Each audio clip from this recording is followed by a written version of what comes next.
the money and the hits and the production will come. It's just, I would not expect, though, that all of a sudden, out of nowhere, he becomes the most conversational, forward-facing, media-savvy person. And that's fine. The Giants don't need that. But that was a big part of what went wrong in Boston. And we got our guy right now, Joe. Let's get right to him. His name is Will Flemming, brother of Dave and Red Sox broadcaster, the Red Sox radio network, and obviously WEEI, our sister station out there in Boston. Will, I almost called you Dave there for a second. Will, good morning. Fun nugget we had and we learned earlier in the week when we did talk to your brother, Dave, was that you're fluent in Spanish and that on many occasions you have talked to one Rafael Devers. And not to say you guys are like best friends or anything, but the way Dave described it was you know him very well personally. So what are the Giants getting in one Rafael Devers, the person, first and foremost? Good morning. Morning. Good to be with you guys. Yes, I do speak Spanish. In fact, it's crazy. This thing has sort of caught everybody in Red Sox world totally off guard, and it sends you on like a time travel mission where like I can just close my eyes and remember a day in July of 2017. At that time, I was the broadcaster for the Red Sox AAA team when Rafael Devers came to AAA for the first time, and that was Pawtucket, Rhode Island, and there were not a lot of bilingual people around. This is in the era. It's amazing to think of now with the way the game has changed and the way that resources are thrown around. No one spoke Spanish but me at that time. And so when Rafi came to Pawtucket for the first time and there were 50 writers from Boston, I translated his first press conference. And I think from that moment on, Rafi, I think guys come to this country, they're trying to find their way. They're trying to learn languages and how to order food and where to go and who they can lean on. And I think that sort of started a relationship that I had for a lot of great years with Rafi. To answer your question, what are you getting? That's a complicated answer, I would have to tell you. I mean, he's a super friendly, big teddy bear kid. And I use the word kid lightly because, look, he's 28 years old. He's a grown man. He's a father of a lot of kids, and he's mature and old and developed, but he is just sort of like a big teddy bear. He is a baseball first guy, family first guy. I think the one thing that will become very interesting to me about the Devers experience in San Francisco is I appreciated so much what they did. When Rafi came here 2 days ago, they rolled out the red carpet. Bonds was there. They made him feel like the king of the world. And I think and I hope that maybe that will mend some things with Rafi and that he will be willing in a new world after being shocked by this trade to be a little bit more giving of himself because, for a couple of years running, Rafi did not do almost any media, any interviews, even after driving in 8 runs, even after hitting 8 home runs to win games. He just would not do that stuff. And that made it very hard for our fans to know him. And I'm hopeful that a new start, new town, after all the controversy, that he will do more of that stuff so that your fans can know him better than ours did. Wow. There's so much to unpack from that answer because you obviously know him. You know him so well. There's just been a lot that comes out of Boston, and it's difficult for us to understand what's real, what's not. Is there a misnomer about him that's been put out there that you think is unfair? And if so, what would that be? I think there are a lot of things coming out now. First of all, you have to understand that our media market is utterly unique, right? I mean, there are so many competing interests, so many people who want to get a scoop, want to tell a story. And when something of this magnitude happens, there are going to be a lot of people lined up on both sides to, come to the table and tell their side of the story. I would tell you that I think the stuff that is coming out now that I don't believe as much is actually more coming from Devers' camp things about how he would have played first base in Boston if they'd asked him the right way. You guys, come on. Can you ever imagine having anyone in your world tell you or say about you that you needed to ask me a little bit nicer to do something like that? I mean, that to me, there was a communication gap. There's no question the Red Sox bear responsibility for a lot of the things that happened, but the notion that they just needed to ask him nicely to do something is absolute baloney. That's just not true. And anybody who's writing that or saying that is just making things up and spinning the story in a way that's just wrong. The Red Sox went to him time and time again. Think about the fact that Alex Cora was his second manager in the big leagues and has such a good relationship with him. Alex asked him many times to get a glove again and try to play first base or consider playing third when Bregman got hurt, and the answer was just no. So I think that stuff is real, the stuff that's coming out about his intransigence and his unwillingness to do some of those things. And I really, the only thing I can liken it to is like a broken marriage in a way, where you just hope that it just was poisoned and it was never going to get better in that way. Just the communication and the feelings were hurt on both sides. So I just think if he comes here when he's here now, I think that it has a chance to be a great new start for him. And I don't think he's ever going to be like the face of the franchise of any franchise. He's never going to do a ton of media. He's never going to talk a lot, and that's fine. And by the way, the Red Sox acknowledged that too when they gave him $300+ million. They never asked him to do a lot of that stuff. They said, we just want you to hit. And hit he does. I mean, he's one of the great hitters in the game. And I think the Giants are going to love the production they get from him at the plate. And at the end of the day, that's all you need from a baseball player. And so I think it's just a time that he needs a fresh start, and I'm happy that he got it here. I mean, it's pretty crazy you say, as we're talking to Will Flemming, Red Sox broadcaster, Red Sox Radio Network, WEEI, and brother of Dave Flemming, our own very Dave Flemming right here on 95.7 The Game, our Giants insider and voice of the Giants, as the Red Sox will be taking on the Giants starting tomorrow, a massive 3-game set as the Giants are looking to not get swept today, though, as Logan Webb is on the bump, taking on the Guardians.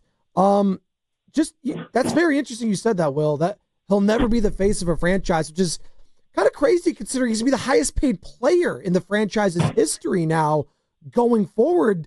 Like, how do you think that flies? Like when I pay someone that much money, if you will, are there some expectations that go along with that, with being a face? And I know there's a lot baked into that. He's a private guy. As you mentioned, he doesn't really do the interviews, but I guess I'm just asking you as just, as a fan of baseball, like what your thoughts overall on that, a player making that much and what they kind of owe to an organization in that regards going forward.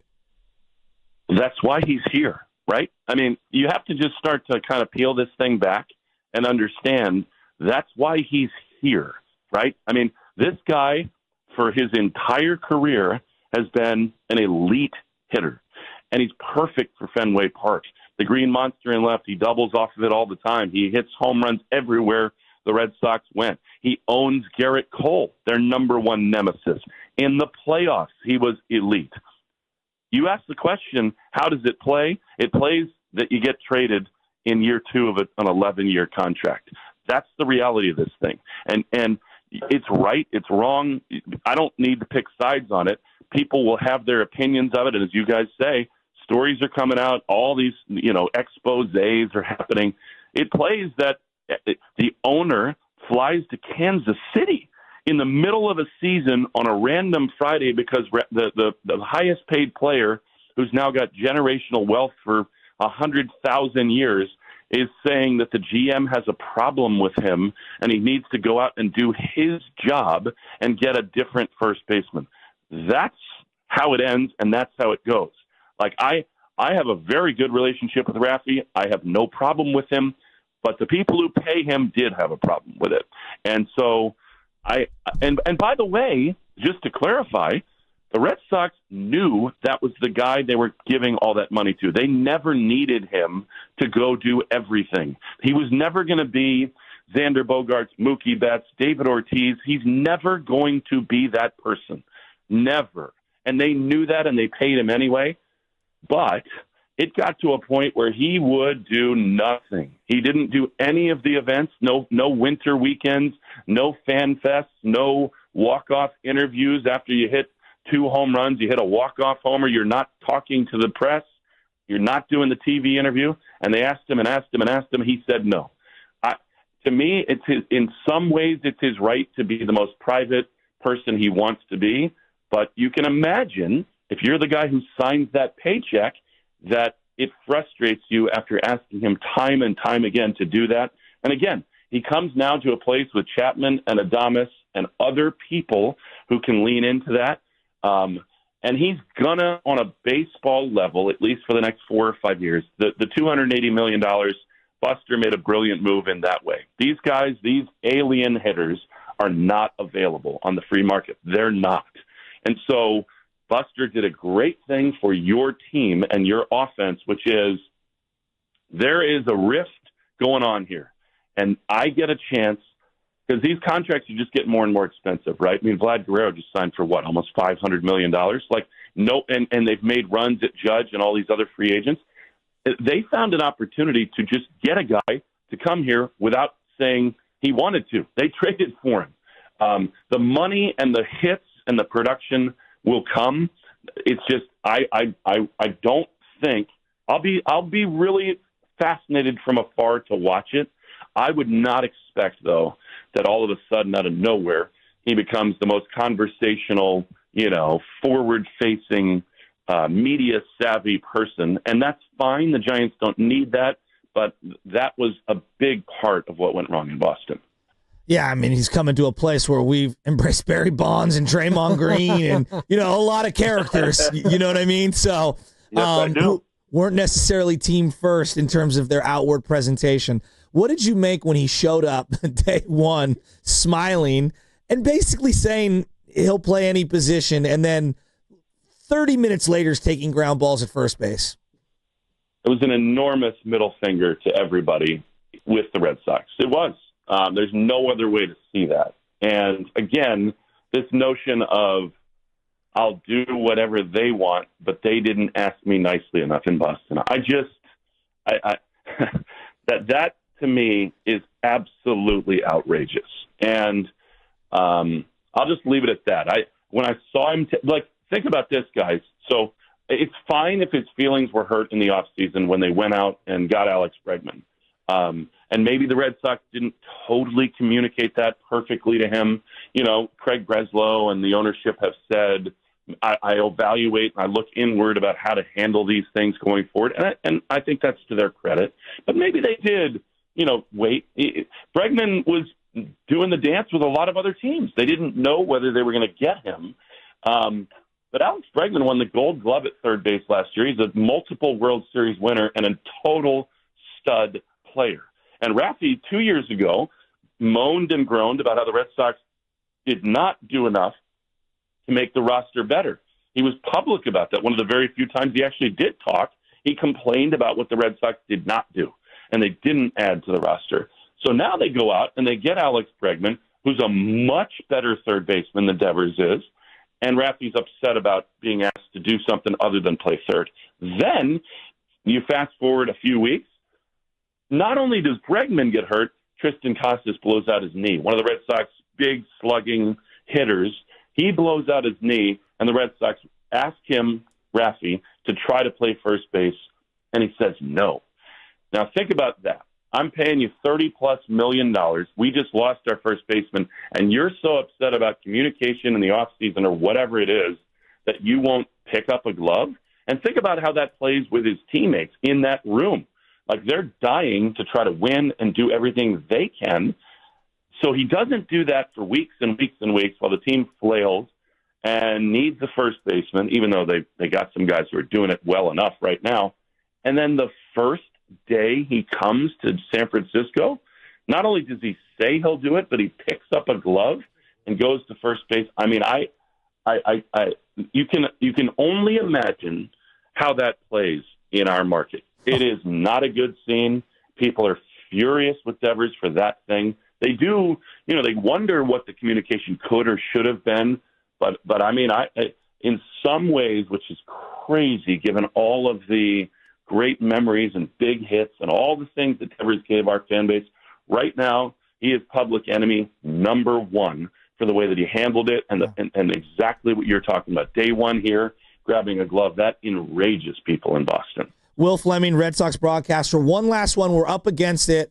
It's a pie chart of culpability when these things happen. It's never one person. Yep. If you were to rank them, Devers' beef, is his beef from his perspective, is it owner first, then Breslow, then Cora, or would you reorder it? I would reorder it. I think it's probably Breslow first. I don't understand how he could have a beef with the owner, right? I mean, maybe the way that things got communicated or sold to him in the signing. I was not in that room, guys. I can't really speak to that, but my sense of it very much is that it's Breslow first, and I think that remains to be seen how that plays out, and it's certainly a big gamble and a gutsy move by both these guys on at the top of these baseball departments. But yeah, I think the two of them had a fissure, and that became very public and awkward. So yeah, I think that's where this thing soured. And it's going to be crazy. I'll tell you that. We're going to be in that ballpark tomorrow. He's going to play first base. I can feel it. I really do. And it's going to be one of the most dramatic games in the last, decades for Red Sox fans. Hey, Will get all that anger out today at Harding and take it out on Dave and kick his butt on that golf course. There you go. I can't do it. He's doing the game. I'm playing with my broadcast partners. We're going to do Harding Park, and then right. I am going to play his club with him tomorrow. And unfortunately, he will whoop me on the golf course. Is that O Club? He is. You playing the O Club? Yeah, I'm playing. No, man, he's playing San Francisco Golf Club. We're going to go out and have a great time. You're going to one of the most exclusive places on the planet. I mean, oh my God, I'm so jealous. Well, you had time if you wanted to go. I'm so jealous. I thought it was going to be Pebble. You could go down to Spyglass. It's the place Cypress of Point. the last duel of California where two guys shot each other. It's, oh my God, you're going to have a great time there. I'm so jealous. Exactly. The tee box in front of that little park court. It's awesome. I don't think we're going to duel, but it's a metaphorical duel this weekend. The Red Sox and the Giants, Breslow first is Devers. Aaron Burr on the 12th hole. There you go. Hey, Will, great stuff, there man. is some of that. Dude, great stuff, We really honestly. appreciate it this morning, man. Good Big stuff, fan. and good luck this weekend. Hell yeah. Pleasure. Thanks, guys.